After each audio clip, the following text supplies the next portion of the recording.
Hey guys, we are back with another video. मैं हूं संजीव, ये है राघव। तो हम लोग हाजिर हैं एक नई वीडियो के साथ। ये वीडियो है India is weak against Russia says जो बाइडन। रूस के हमले पर भारत का रुख नरम। भाई प्रशांत धवन सर, ठीक है, वर्ल्ड अफेयर्स की वीडियो प्रशांत सर की वीडियो है। आपको पता है कि प्रशांत सर की वीडियो इन्फॉर्मेटिव होती है हर बार की तरह, और जो भी करंट अफेयर्स में चलती हैं चीजें उस पर वीडियो ले आते हैं तुरंत। अभी जो बाइडन ने कहा है कि भैया भारत नरम है थोड़ा रूस के लिए, वीक बोल दिया भाई, वीक बोल दिया। शैकी वर्ड यूज किया उन्होंने। एक्चुअली में जो इंग्लिश में वर्ड किया वो शैकी वर्ड यूज किया, SHAK भाई, जो मतलब जिसका स्टैंड समझ में नहीं आता हमारी तरफ है उसकी तरफ है, ठीक है। वो शैकी वर्ड एक्चुअली में इसलिए यूज होता है, तो एग्जैक्ट वर्ड उन्होंने ये यूज किया है। ये वीडियो देखेंगे, पूरी वीडियो में क्या है और कितना और इन्होंने किस तरीके से सम अप किया है, ठीक है। वीडियो को शुरू करने से पहले इस वीडियो को करें लाइक, शेयर और चैनल को सब्सक्राइब करना बिल्कुल ना भूलें। बिल्कुल, चैनल सब्सक्राइब जरूर करें। और हम लोग अवेलेबल है सोशल मीडिया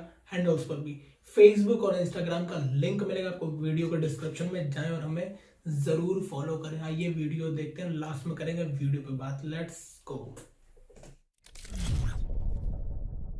नमस्कार and welcome to world affairs. मैं हूं प्रशांत धवन। नाउ रिसेंटली आपने सुना होगा कि जो बाइडन ने एक बहुत ही ज़्यादा अजीब सी टिप्पणी करी है इंडिया के रिगार्डिंग।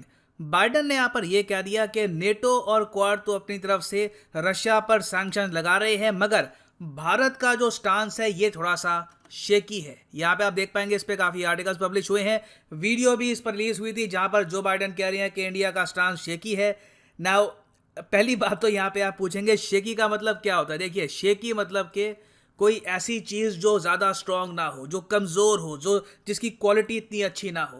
काफ़ी बार आप कह सकते हैं कि कोई प्रोडक्ट है, it seems a bit shaky, कमज़ोर लग रहा है, टूट सकता है ये। अब बाइडन यहाँ पर ये कह रहे हैं कि इनके जो पार्टनर कंट्रीज़ हैं क्वाड में, नेटो में, ऑलमोस्ट हर कंट्री ने ही रशिया पे सैंक्शन लगाए हैं, मगर इंडिया थोड़ा सा इस मामले में कमजोर नजर आ रहा है क्योंकि इंडिया के रिलेशंस काफी अच्छे हैं विद रशिया। नाउ इस वीडियो में हम बात करेंगे कि बाइडन ने ऐसी स्टेटमेंट क्यों दी है, इंडिया की अपनी फ्रस्ट्रेशंस क्या है बाइडन के साथ, जहां पर ना सिर्फ तेल और भी बहुत सारे एस्पेक्ट्स आते हैं। तो डिस्कस करेंगे इस वीडियो में इन डेप्थ कि इशू क्या है between India and US. Bar bar Russia का जो इशू है ये यूएस क्यों ब्रिंगअप कर रहा है, काफी कुछ यहाँ पे आपको जानने को मिलेगा। मगर आगे बढ़ने से पहले आपसे एक क्वेश्चन पूछूंगा। क्वेश्चन ये है कि नेटो ने रिसेंटली अनाउंस किया है कि ये लोग करेंगे एक युद्ध अभ्यास जिसका नाम होगा कोल्ड रिस्पॉन्स। इस पर रिसेंटली बहुत आर्टिकल पब्लिश हुए हैं कि रशिया को जवाब देने के लिए 30,000 नेटो सैनिक कोल्ड रिस्पॉन्स स्टार्ट करेंगे। आपको बताना है कि कोल्ड रिस्पॉन्स युद्ध अभ्यास नेटो किस देश में करेगा, स्वीडन, नॉर्वे, आइसलैंड या फिर डेनमार्क। कमेंट सेक्शन में करिए उत्तर, सही आंसर मैं आपको दूंगा वीडियो के अंत में। ना पहली बात तो हमको यहाँ पर यह भी समझना होगा कि बाइडन किस प्रेशर के अंडर है। ये स्टेटमेंट बाइडन क्यों दे रहा है बार बार, क्योंकि अगेन सारी बातें हम अपनी पर्सपेक्टिव से करेंगे तो पूरी पिक्चर क्लियर नहीं होगी। बाइडन आप अगर देखें तो यूएस मीडिया के प्रेशर के अंडर आज के समय बहुत कुछ कर रहे हैं। यूएस मीडिया सिंस यूक्रेन की जो फुटेज देखता है कि किस तरीके से रशिया वहां पे बॉम्बिंग कर रहा है, हाइपरसोनिक मिसाइल दाग रहा है, सिविलियंस वहां पे मारे जा रहे हैं, बहुत ज़्यादा दिल तोड़ने वाली इमेजेस वीडियोज आ रही है यूक्रेन से। तो यूएस मीडिया फिर उसके बाद बाइडन से पूछता है why don't you do more, Ukraine की हेल्प करने के लिए कुछ करो। अब बाइडन फिर प्रेशर में आकर ये कहते हैं कि सैंक्शंस डाले तो है, मैंने थोड़े बहुत सैंक्शन डाले हैं। फिर जेलेंस्की की स्टेटमेंट आती है कि NATO no fly zone announce क्यों नहीं करता यूक्रेन के ऊपर, नेटो एक्शन क्यों नहीं लेता रशिया के अगेंस्ट। या तो खुल के बोल दो कि तुम लोग डरते हो रशिया से, ये जेलेंस्की ने रिसेंटली बोल दिया था कि या तो खुल के बोलो कि we are afraid of Russia, इसलिए हम यूक्रेन की हेल्प नहीं कर रहे। ये खुल के भी नहीं बोलते। तो बाइडन अपने आप में काफी प्रेशर में है, जेलेंस्की से प्रेशर आ रहा है, इनके मीडिया से प्रेशर आ रहा है। और फिर यूएस मीडिया बार बार जो बाइडन से फिर ये भी सवाल पूछता है कि देखिए, यूरोप तो बहुत ही लंबे समय से रशिया की ऑयल और नेचुरल गैस का बायर था, इंडिया तो बहुत कम परचेज करता था रशिया से।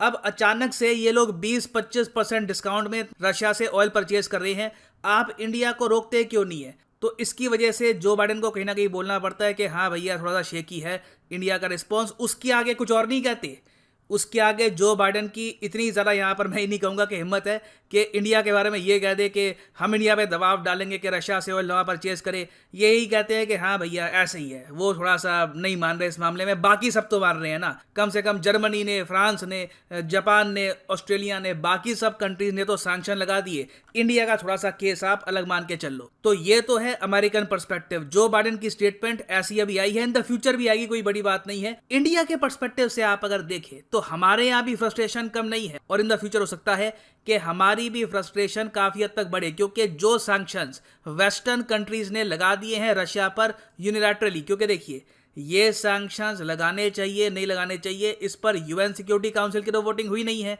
यहाँ पर तो कंट्रीज ने यूनिलैटरली खुद निर्णय लेकर सैंक्शंस लगा दिए रशिया पर। तो इस वजह से इंडिया का भी जो पहले विश्वास थोड़ा बहुत जागा था वेस्टर्न कंट्रीज पर, ये थोड़ा बहुत कम हो रहा है, क्योंकि फर्टिलाइजर एक बहुत ही बड़ा इशू है जो आज नहीं तो कल इंडिया को हर्ट करेगा। एक्चुअली ऑलरेडी इंडिया को हर्ट करना इसने स्टार्ट कर दिया है।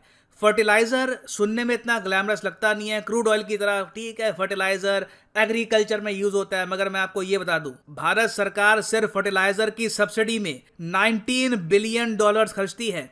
कई कंट्रीज का डिफेंस बजट नहीं है, पाकिस्तान का इतना डिफेंस बजट नहीं है जितने की तो हम फर्टिलाइजर की सब्सिडी देते हैं अपने किसानों को। और अभी जो ये फाइनेंशियल ईयर स्टार्ट होगा, फाइनेंशियल ईयर 22-23, इस साल भारत फूड और फर्टिलाइजर सब्सिडी में ही $40 बिलियन खर्चने वाला है। और इंटरेस्टिंग बात मैं आपको ये बताऊं, फर्टिलाइजर हमारा बहुत सारा आता कहां से था?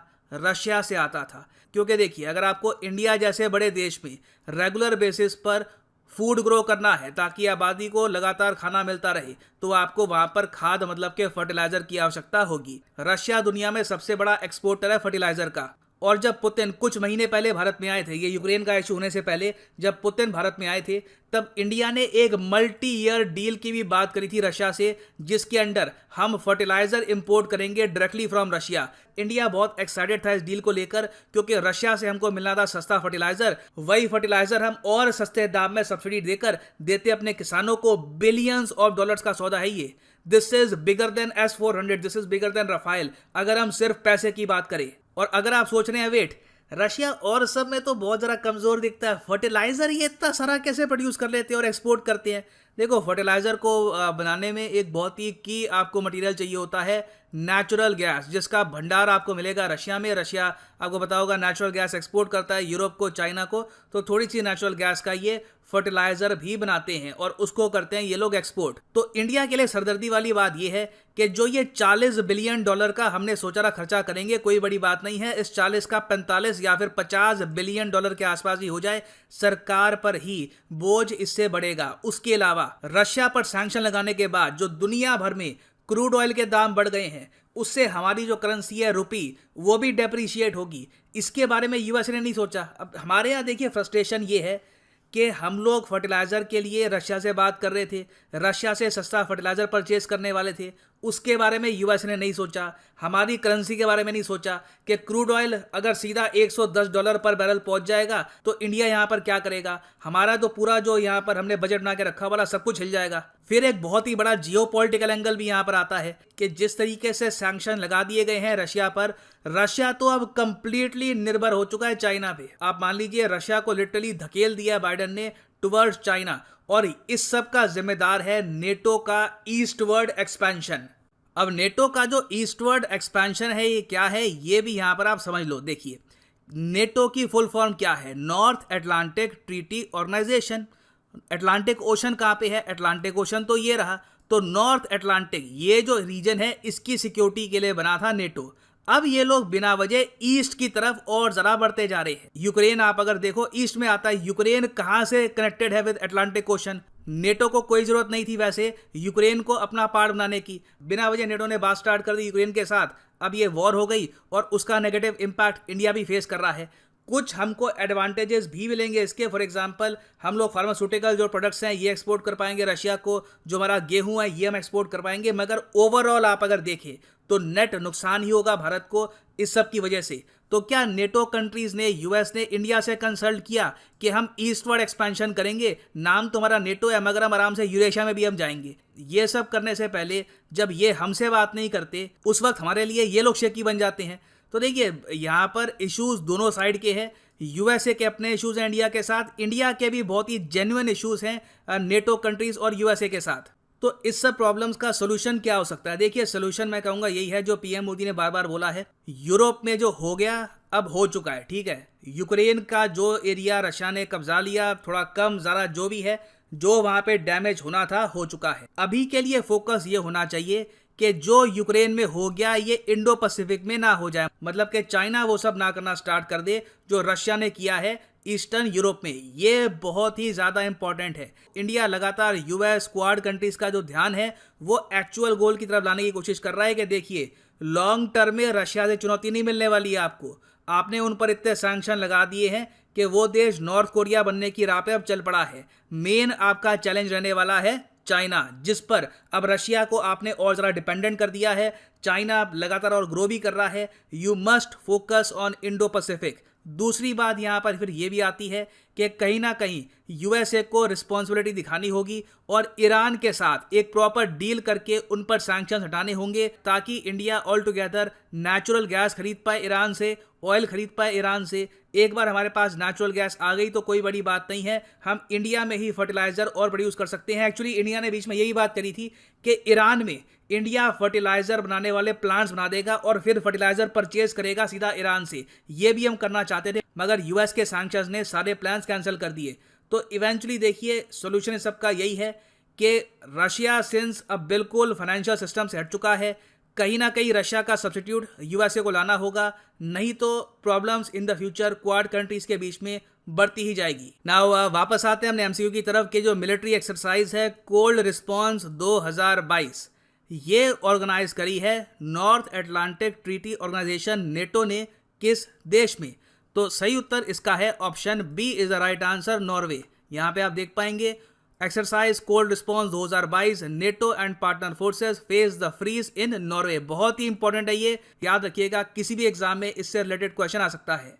और फाइनली मैं आपको ये भी बता दूं कि अनअकैडमी का जो यूपीएससी कॉम्बो कोर्स है यहाँ पर फ्लैट 20% डिस्काउंट चल रहा है। कमेंट सेक्शन में जाओ, यहाँ पे आपको दिखेगा लिंक फ्लैट 20% ऑफ, इस लिंक पे करो क्लिक और यहाँ पे आप परचेज कर पाएंगे यूपीएससी कॉम्बो पैकेज, जिसके अंदर आप यूपीएससी प्रीलिम्स, मेंस, ऑप्शनल तीनों की ही तैयारी कर सकते हैं इन ए सिंगल परचेज। और यहाँ पे आपको दिखेगा 12 मंथ का course, 18 month, 24 month, 36 month.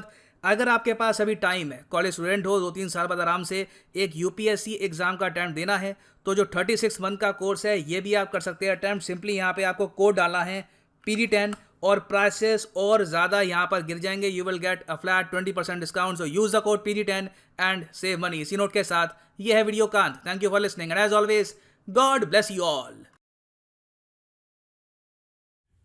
Okay, video हो गई एंड भाई। और जो लास्ट में जो ये जो डिस्काउंट का है, हम लोग पता है इसलिए चलाते हैं कि पाकिस्तान के जो बंदे देख रहे हैं अपने मिनिस्टर को ऑफर करते हैं 20% कम में, थोड़ा एजुकेशन बढ़ जाएगा उनके लिए, ठीक है।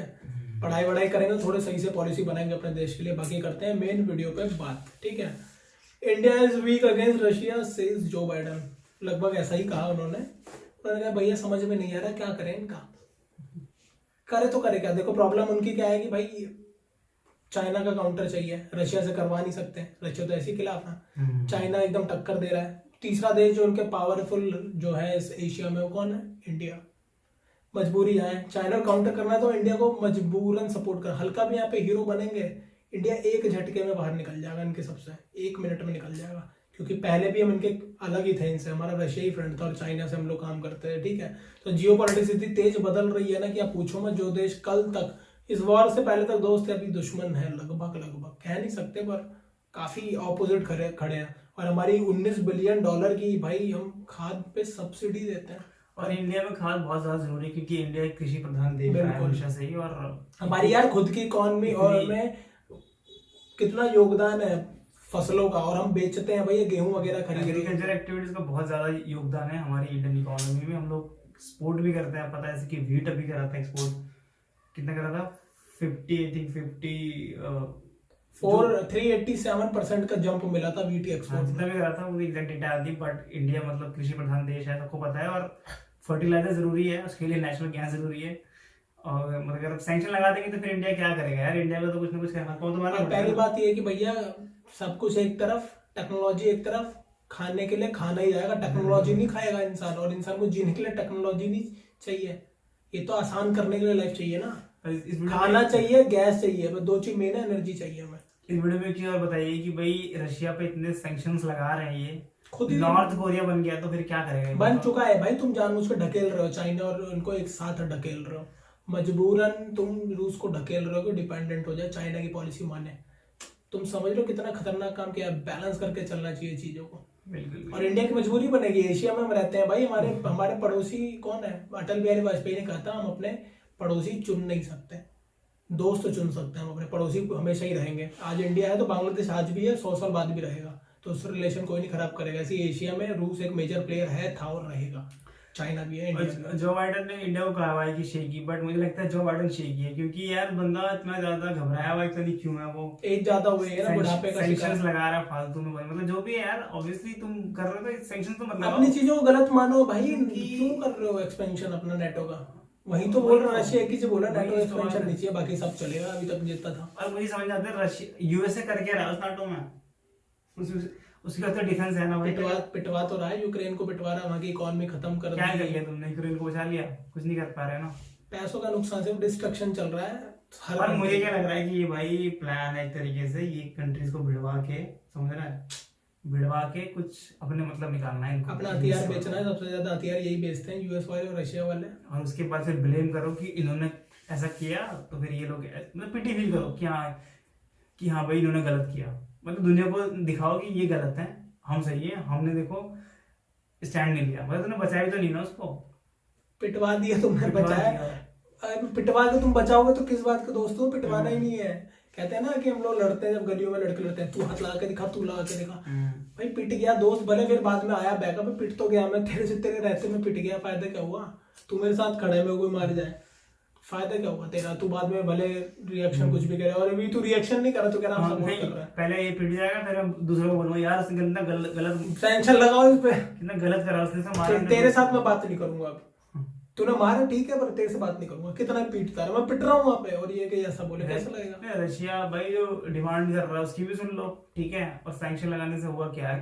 सैंक्शन लगाने से होगा ये कि रशिया थोड़ा सा एक तरीके से फ्रस्ट्रेट हो जाएगा, फिर वो हो सकता है अटैक भी कर ले। मैं क्या कह रहा हूँ, देखो भाई, हमारी सारी नीड ना, तुम लोग नहीं थे तब भी हम पूरी कर रहे थे, ठीक है।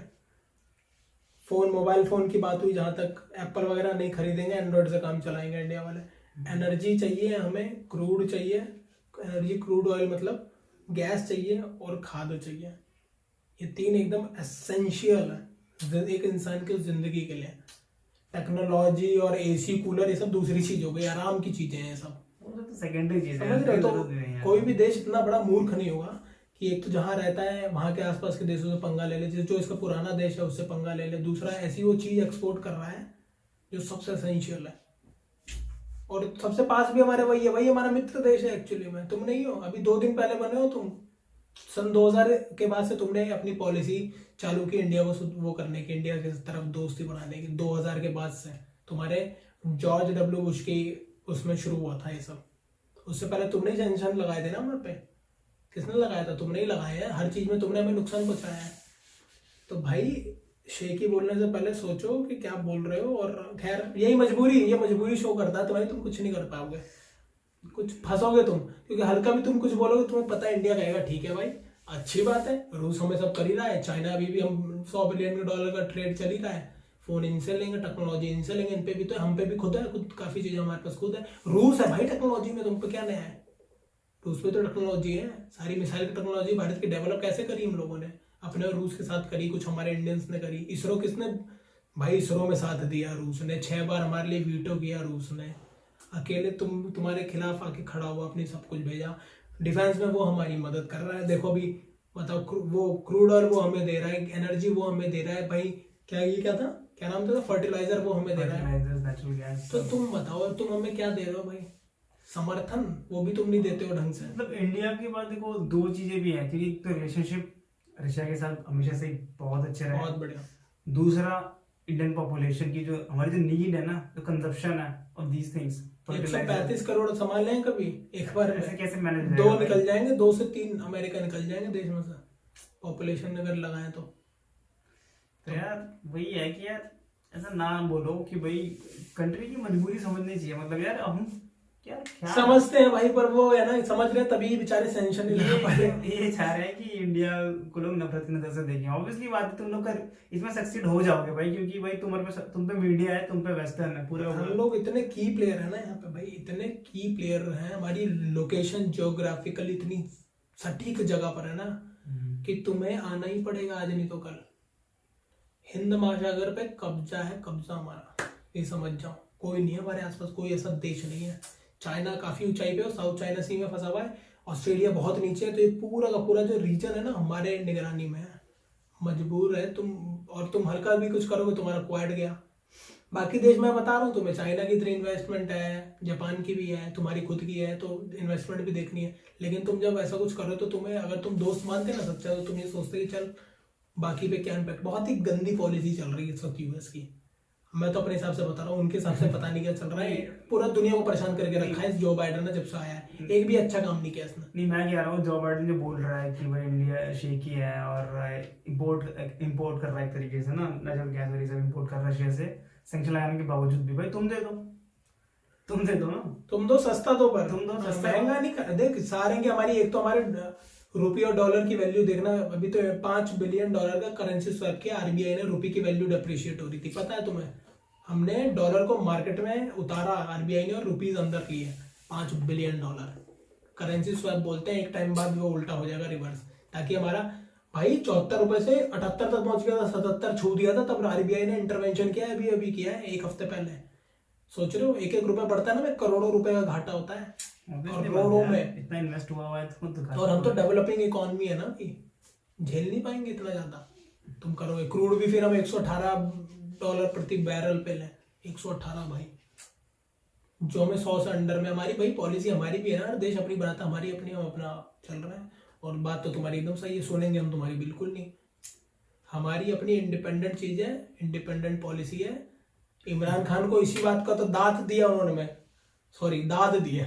अब ये लगा लो कि हमारी पॉलिसी इतनी अच्छी है कि इमरान खान घबराना नहीं है, जो बोलते रहते हैं हमेशा, वो घबरा गए इंडिया की फॉरेन पॉलिसी से। अब लगा लो तो भाई हम ऐसा काम कर रहे हैं, और सबको हमारी जरूरत है, हमें भी तुम्हारी जरूरत है, दोनों को एक दूसरे को जरूरत होती है, तभी रिलेशन चलता है, ठीक है। पर अगर तुम चाहोगे तुम्हारे हिसाब से पपेट बन जाए एकदम, जैसा तुम कहोगे वैसा करें, अपने लोगों को ना देखें, हम 135 करोड़ लोगों को मरता हुआ छोड़ जैसे अमेरिका के लिए, तो हम पाकिस्तान नहीं है जो अपने लोगों को मरवा लें तुम्हारे कहने पे, और फिर लास्ट में 10 साल बाद चीजें बदली तो कौन, तू कौन और मैं कौन, ठीक है भाई। तो इक्वल टर्म्स पे बात करो। देखो मीडिया का प्रेशर है, तुम्हारी जो करना करें, तुम निपटो, पर ये सही है, ऐसी चीजों को कवर करके ना इंडियन लोगों को दिखाना भी जरूरी है, जिनको नहीं पता कि क्या चल रहा है वहां पे। चलो भाई वीडियो करते हैं एंड इसी बात पे, ठीक है। और इंडिया का डिसीजन, हम लोग तो हमेशा ही साथ रहते हैं, हम तो हमेशा साथ है गवर्नमेंट के, इंडिया के, देश के। बिल्कुल, ये था वीडियो, होप कि आपको समझ में आया होगा जो हमने बोला। और आपका क्या कहना है इस टॉपिक पे, बस जरूर बताना, कमेंट करें, और जितने विचार हैं आप लोग सोशल मीडिया पे डाल देना। बाकी वीडियो को एंड करने से पहले वीडियो करें लाइक, शेयर और चैनल को सब्सक्राइब मारो। जिन घर में जितने फोन है उससे कर दो, लोगों को शेयर करो और बोलो कि करें, ठीक है। हम लोग अवेलेबल हैं सोशल मीडिया प्लेटफॉर्म्स पे भी, फेसबुक और इंस्टाग्राम का लिंक मिलेगा आपको वीडियो का डिस्क्रिप्शन में, जाएं और हमें फॉलो करें, ठीक है। वीडियो करते हैं एंड मिलेंगे आपसे नेक्स्ट वीडियो में। Till then take care.